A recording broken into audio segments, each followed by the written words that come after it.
into the coil.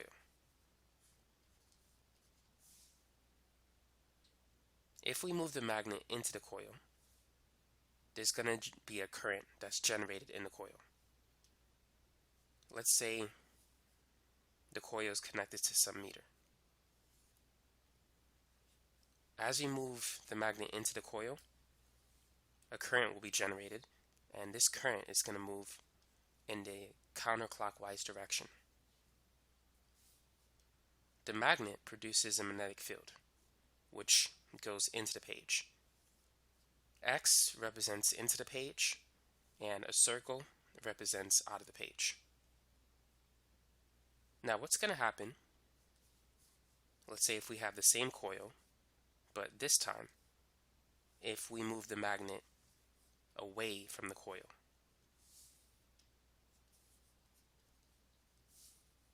If we move it away from the coil, then the direction of the current will reverse. The current will no longer flow in a counterclockwise direction, but it's going to flow clockwise. So if you move the magnet into the coil, the current's going to flow counterclockwise. If you move it away from the coil, it will change direction. Now, what about changing the speed? Let's say if we move the magnet slowly. If you move the magnet slowly into the coil, the induced current will be very small. But if you move the magnet quickly into the coil, the induced current will be larger. If you don't move the magnetic field, if you don't move the magnet into the coil, there will be no induced current. So it also depends on the speed at which the magnet moves into or out of the coil. The greater the speed, then the greater the induced current will be. Now there are other ways to induce a current, and it's not only just moving the magnet into or out of the coil. If you change the area of the coil, let's say if you stretch it or bend it, that will induce a current. Also, if you change the angle, if you turn the coil relative to the magnetic field produced by the magnet, if you change the angle, an induced current will be created. Now there's an equation that you need to know. This equation is the magnetic flux. The magnetic flux is equal to the product of the magnetic field times the area times cosine of the angle.